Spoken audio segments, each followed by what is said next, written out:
Je suis née à Port Saïd, mais tout ce que je retiens de Port Saïd vient de mes parents, de leurs souvenirs là-bas. Parce que, comme par hasard, mon père était envoyé par le gouvernement égyptien. Il travaillait au ministère du Travail dans le temps. D'ailleurs, il a terminé sa vie au ministère du Travail. Et il a été envoyé 3 ans là-bas, de 58 à 4 ans même, de 58 à 62. Et moi, je suis née en 59. Et donc, ils y ont passé ces quelques années et ils m'ont raconté pas mal de choses sur Port Saïd. Et même, j'ai gardé pas mal de photos de leur séjour là-bas. Vous aviez une maison, un appartement? Vous étiez à Port Saïd, à Port Fouad? À Port Saïd même. À Port Saïd même, ils avaient loué un appartement.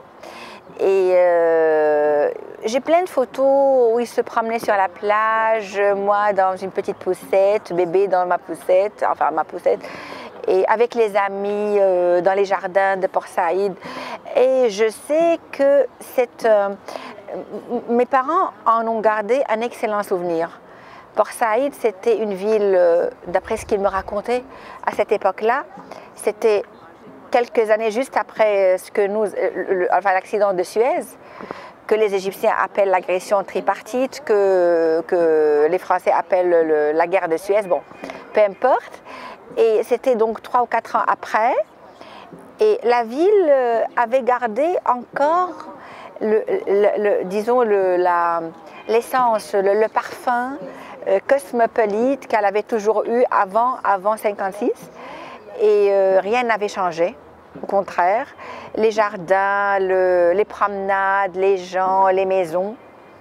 Et pour mes parents, c'était une ville calme, luxueuse, où l'on vivait tranquillement, dans la tranquillité. Une ville belle, voilà.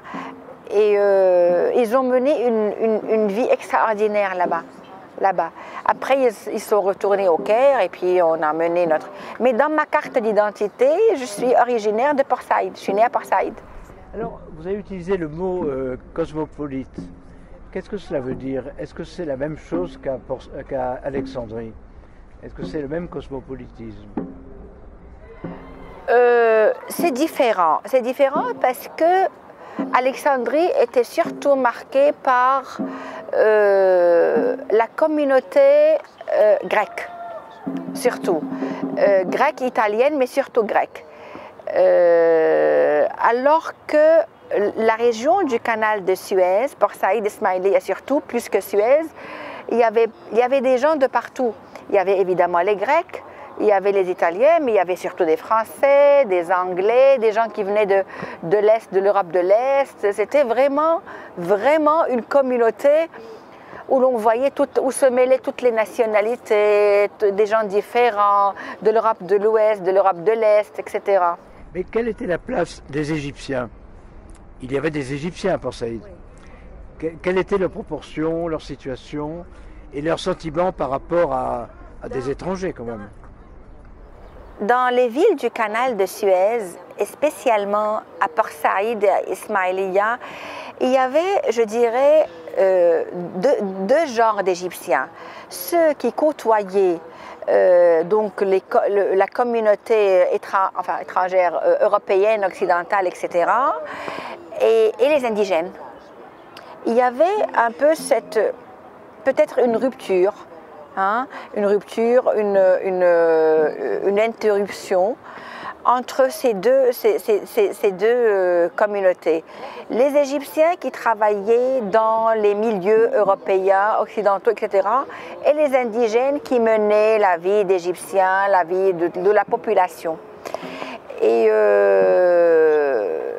ceux qui côtoyaient les étrangers, les occidentaux, c'était des gens de souche. C'était une élite très cultivée, qui possédait plusieurs langues, qui parlait anglais, qui parlait français parfaitement bien, des gens bien éduqués, des gens qui avaient fait leurs études dans des écoles occidentales, etc. Et puis il y avait les indigènes qui menaient leur vie, bon, comme ils avaient l'habitude de la mener, je veux dire, la vie de tous les jours. Oui, entre un Égyptien et ce qu'on appelle un Syro-Libanais, moi, je ne suis pas du tout de ce monde-là. Quelle est la différence? Que géographiquement, c'est très proche. Les Syro-Libanais, les gens de... Oui, les Syro-Libanais, c'est... La famille égyptienne, c'est ça, c'est une communauté beaucoup plus ancienne que la communauté européenne, occidentale. Parce que les Syro-Libanais sont venus en Égypte à la fin du 19e siècle. Ils avaient le mérite, je dirais, franchement et tout simplement, de fonder en Égypte essentiellement deux choses. La presse égyptienne, qui a été fondée par des Syro-Libanais, et le mouvement du théâtre, du drame, toute cette activité dramatique dans les théâtres égyptiens a commencé avec les Syro-Libanais. Pourquoi? Parce que l'élite cultivée dans ces pays-là était persécutée par les Ottomans.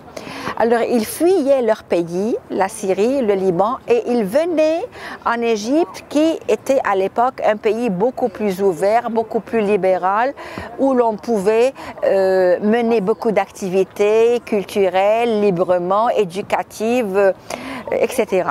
Et donc, quand on parle de Syro-Libanais, on pense à la fin du 19e siècle, au début du 20e siècle, avec d'une part le théâtre, d'autre part la presse, parce que dans ces deux domaines-là, ils ont laissé un emprunt très profond. C'était vraiment les pères, je dirais, les pères de ces deux domaines-là. Ils ont lutté après 1956 pour survivre. Hein? Mais la plupart ont pris fin au début des années 60 et n'ont pas pu continuer, surtout avec la guerre d'Algérie et la position anti-gouvernementale, pas anti-populaire, mais anti-nassérienne, hein, contre les régimes européens après 1956. Ces journaux-là ont dû lutter pour continuer, mais ils n'ont pas pu survivre. Et au début des années 60, un à un, ils ont dû fermer. Pas seulement des poètes, des romanciers, des chanteurs, des cinéastes. Oui, toute l'Égypte était une terre de brassage et de passage à cette époque-là. Et puis, bien sûr, le grand âge, absolument,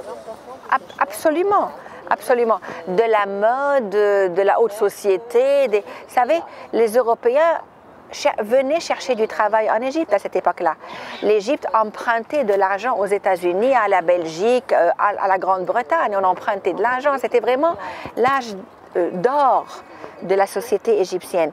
De la fin, même pas, du début du 19e, tout au long du 19e siècle, tout le long du 19e siècle et jusqu'aux années, le début des années 60, c'était 52, 56 un peu moins après la guerre de Suez, 61 avec la nationalisation et l'arabisation des programmes en Égypte, les choses enfin, se sont éteintes de plus en plus. Alexandrie, c'était surtout la communauté grecque, la communauté méditerranéenne, la communauté italienne. Je crois qu'à Port Saïd, il y avait plus de nationalités, plus d'amalgames, plus de gens, je crois, à Port Saïd, plus qu'à Alexandrie.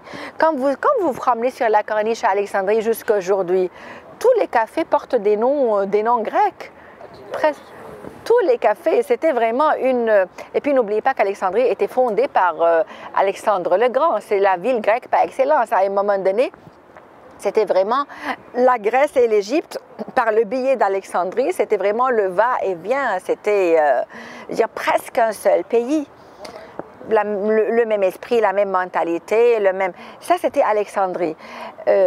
Port Saïd, c'était les Grecs, les Français, les Britanniques, l'Europe de l'Est, les Égyptiens. C'était un mélange de beaucoup d'autres nationalités. Il y avait pas... Mais les Grecs étaient plus visibles, plus évidents à Alexandrie. On a voulu retourner un jour avec mes parents. J'avais l'âge de 16 ans et mes parents m'avaient tellement raconté de belles choses sur Port Saïd qu'on a décidé de retourner pour voir la maison où je suis née. Et c'était vraiment la mauvaise surprise de trouver que la maison a été balayée, elle n'y était plus, elle avait disparu. Et je me rappelle que ma mère est restée devant, c'était la rue El Gomhoreya, et je me rappelle que ma mère est restée dans la rue à pleurer.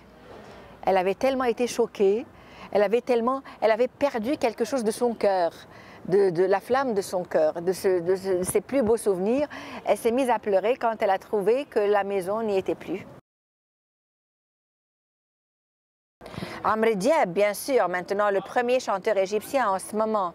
Il doit avoir 60 ans à peu près et c'est l'idole des jeunes. Il est de Port Saïd. Voilà. Oui, Mahmoud Yassine, effectivement, le premier grand acteur égyptien des années 70-80. Mahmoud Yassine. Effectivement, il est de Port Saïd aussi. Voilà. Oui. Mais toutes ces personnes-là vivent au Caire en ce moment. Ils sont originaires de Port Saïd, mais ils vivent au Caire. Ils ne vivent plus à Port Saïd. Alors que dans le temps, les gens nés à Port Saïd vivaient à Port Saïd. Ils étaient fiers d'être de Port Saïd. Maintenant, tout le monde cherche à venir dans la capitale. Hein, c'est vraiment l'exode rural, je ne sais pas, c'est la capitale, c'est le Caire, avec toute la pollution qu'il y a, avec le vacarme, avec les embouteillages, mais les gens viennent quand même, pas seulement les Égyptiens, mais même de tout le monde arabe. Quand on a envie de faire une carrière cinématographique, une carrière de chanteur, de chanteuse ou une carrière au cinéma, c'est le Caire. On va au Caire.